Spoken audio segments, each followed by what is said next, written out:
I'm just turning him a bit more of a chocolatey brown instead of a yellow ochre or yellowy brown. That's all I'm doing. And because I started with that light color, yeah, I'm just going to go ahead and do the whole thing. And I'm keeping it light. I don't want to turn him all one color. And he won't turn all one color because I started with that yellowy color. He will always be two different shades at the very least, because that yellow is underneath there. But now I like him much better. He's not as yellowy, but he is still lighter right here in the center, and that's what I was after. Now, I am not going to use these same ones for my hot chocolate.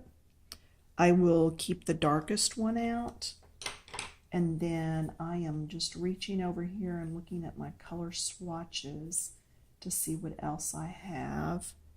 And I think I like number 79, so I'm going to just reach up real quick instead of pausing and grab that. So I'm adding 79 to my list of browns up there on the edge of my paper. And I'm going to move on to my hot chocolate. Now, these marshmallows are melting, so some of this is going to be light and some of it's going to be dark. 79 is now my darkest color. And in fact, instead of using 44, I'm going to move back to 48. This is a lighter brown. So this can actually come up here. Okay. I'm just kind of going around and giving some color to my chocolate. I'm saying that mine is chocolate milk. Now, do you see how this looks like the back of the cup? But it also looks like it could be the chocolate. Because there's not a line right here that says this is the back of the cup, I'm going to just make it all chocolate. Okay? So this is the hot chocolate right there. And you could do coffee if you wanted, a mocha, whatever. I'm just getting some of this brown in there. Okay? Right across the front. Remember, it's going to be lightest in the front.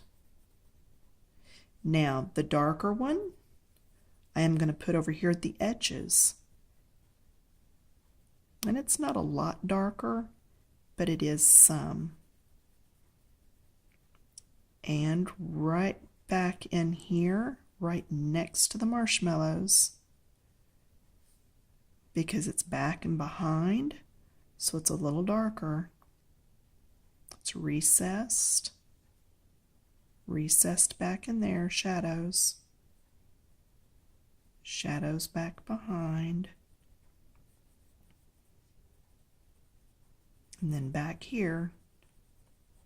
And then by making this darker on the sides, and I'm going to follow the shape of the cup, don't get in there and just scribble.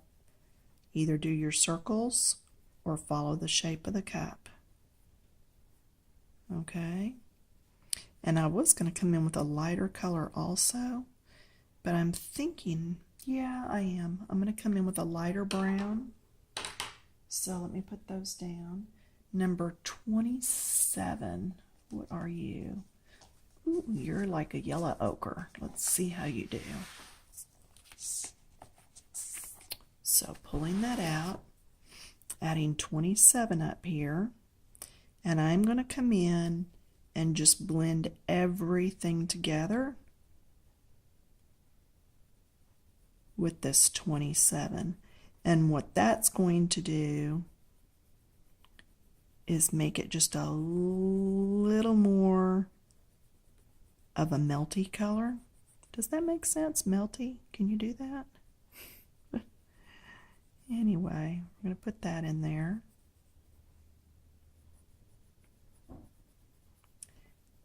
Now, if I do this cream on top, the same white as the marshmallows, it's going to look like one big glob of white. And I do want it to be just a little different. Now at this point, I don't know about y'all, but we have here in Texas, and I am going to turn this, so when you're working, if you need to turn something, you turn it to where it helps you. Okay? I want to get that brown out of that marshmallow. Make sure my marshmallows are nice and clean. Okay, as I was saying, in Texas, we do have red and green marshmallows. The red is more of a pink, and the green is more like a minty color, and I could do that, but I want to go ahead and stick with the whites. So one thing I'm going to do is go back to my first grays that I had out and the white, and I'm going to do the marshmallows. Okay, because I have more grays, I know that I'm going to be able to change them around to do the little bit of Cool Whip or the whipped cream or whatever that is on top. Now on the very top is the white. Remember, I don't have to color these. I'm just showing you where it is. Okay, it's going to be white on the top. On the very bottom is our darkest gray. And this over here is going to be totally dark grayed because it's on the edge. Remember, it wrapped around. We call these lost and found edges. Okay, now I'm going down in behind. Remember, flipped leaf, what's in front, what's behind. This is behind.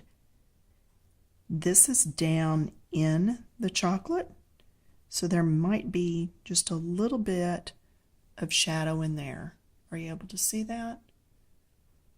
Okay, just a little, because we want it whiter at the top, darker at the bottom. So I am going to just shade these just a little bit at the bottom. I'm not putting a whole lot in here, just a little bit. Now this is on the side, it's going to be darker.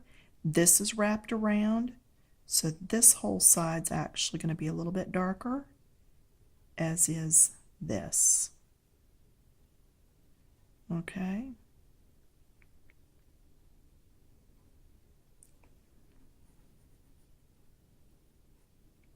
This area right here is behind this, so it's going to get a little bit of shadow also, even though it's in the middle. This one's in front of this one, so this is going to get a little bit of shadow. And if this is a little too picky for you, then just go for it. You know, again, there's no coloring police. Now I'm going to come back to the lighter one and go right next to all this. Go a little bit lighter.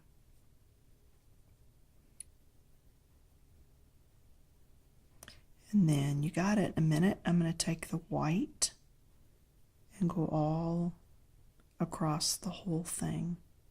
But I'm going to do within each marshmallow. I'm not going to just scribble across the whole picture. Each marshmallow is still going to be hand done, just like I'm doing right now. Okay?